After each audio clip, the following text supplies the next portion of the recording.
Hey everyone, and welcome back to the Weekend Fixer. If you have a leaking sink drain or replacing an old one, you've come to the right place. I'll walk you through the whole process, be able to save you some money in the meantime by you doing it yourself. If you like this type of content, please hit that like button, subscribe, and ring the bell so you don't miss any future DIY projects. All right, let's get to that sink drain. So I'm at Home Depot looking for the tailpiece portion of the sink drain. I'm doing this for a customer and they sent me a picture. So the style that they have is the pop-up style, which is this style right here. This style doesn't have a stem or anything. You just push the center part to pop up. This one is broken. The metal is down in there, and so it's going to need to be replaced. So we matched it to this one. So it's a chrome, even though that one's gumped up a little bit. We're going to get a new one installed. Next comes the hardest part of this whole project. That's getting the old sink drain out, the old tailpiece. This one has a long extension you see in white there leading into the P-trap. Make sure you put a bucket or a pan underneath this P-trap. They're hand tightened and they usually have gucky water inside, so be careful. But I'll show that component a little bit later in the video. Now preparing for the seal of the tailpiece, we use plumber's putty around the flange of the tailpiece, which seals on the inside of the sink drain. Some people have used silicone and things, but I prefer the old school plumber's putty. I'm doing this one-handed, so I'll try to get you a good view, but this is the nut and washer that goes on the tailpiece once it's installed. The nut goes on first, and then the washer that fits the tailpiece. I'm going to be showing this a little bit later in the video, but here's the nut. There's a couple different styles. This is what they call the sink tailpiece. This one is the one that we're switching out today. It had an automatic stopper on the top that you'd push and it'd pop up and push it back down and it would seal. This is what it looks like taken off, and this connects to the P-trap, which I'll be showing here in a second. But they all have typically they have a nut like this and some sort of rubber washer that will tighten this underneath the sink. This has a rubber washer on it right here as well. I like to use the plumber's putty as well to really give that a good seal. Never had any problems using both of those, making sure that there's a good seal around the drain of the sink. This is the other style, more traditional style, and it has a spot where a stem typically sticks out. This one rusted away, as you can see. It's pretty worn. It has a top piece similar to this that screws in at the top right here in these threads. So that would screw in, and then you would finish tightening it by using this nut here. The stem, you take this nut off. This is the part of the stem that was remaining, but the stem sticks out, and this portion slides on, and there's a clip, and this portion attaches to the actual pull-up from your faucet. So there's a stem that comes down from your faucet that has the handle that you pull up.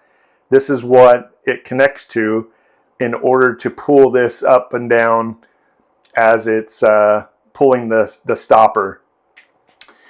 So the other portion of this is, once this is tight and installed like this, we're going to next go over the P-trap connection. So next is the P-trap drain that goes into your wall.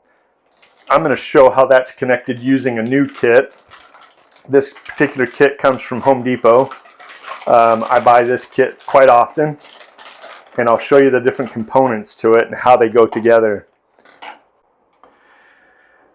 So there's several different components. There's the nut, and there's basically a rubber washer. There's two sizes. You can see the diameter of these, and I'll show you those in just a minute of how those are used. But here is how this all works.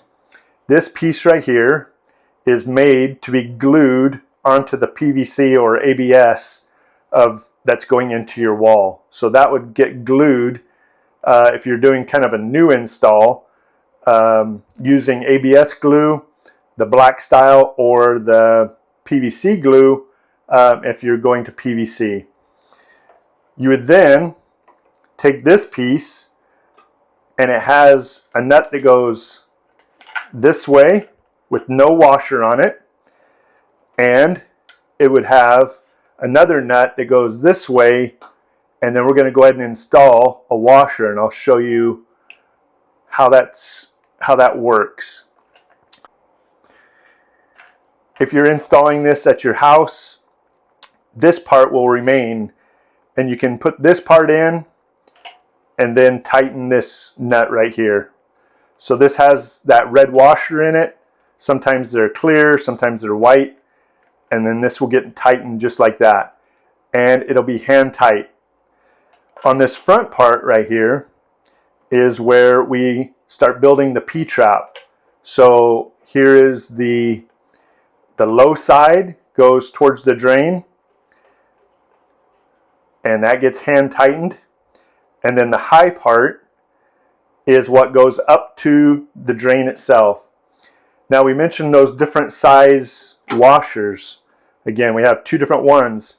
This tailpiece is much smaller. You can see how gross that is inside there. That's crazy how women's hair gets all clogged up in there. That's why these kind of go bad. What you'll want to do on yours is put a nut first, and then the size washer that fits your tailpiece.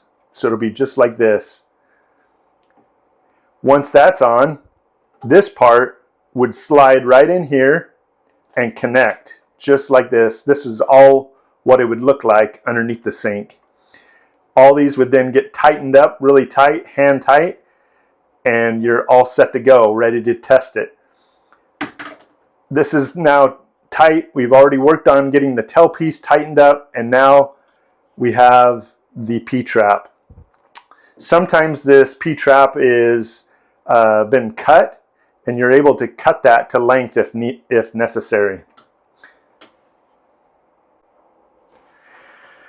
Sometimes you might run into a situation where the P-trap and the tailpiece, there's a gap there. This P-trap is in the wall, and this tailpiece is not reaching this right here. That's when we use an extension tailpiece. This extension tailpiece then goes on. It connects just like how the P-trap would connect, and then we're able to cut it to length to be able to fit into the bottom of the P-trap. You can see that section there that tells you exactly where it needs to be cut, and then we're able to put another nut on that to be able to tighten it all up and use this extension tailpiece to make up that difference. When tightening the tailpiece or the drain, the best tool that I know is a pair of channel locks or adjustable wrench. This happens to be the Channel Lock brand. I've had these and others for many years. They last forever. They're one of the plumber's favorite tools, but they're adjustable. I'm able to come and grab that larger nut and turn it and be able to get that nice and tight from underneath the sink using an adjustable channel locks. They have a lot of different sizes to be able to adjust and be able to get the nut tight. So as you can tell, there's a lot of steps to completing that project, but definitely DIY friendly. If you have any questions or concerns or comments, I'd love to hear them. If you have any ideas for future projects that you need to have featured in this video series, I'd love to feature those and make a video to help you in your DIY of your home, saving hundreds of dollars doing it yourself. We'll see you next weekend, fixers.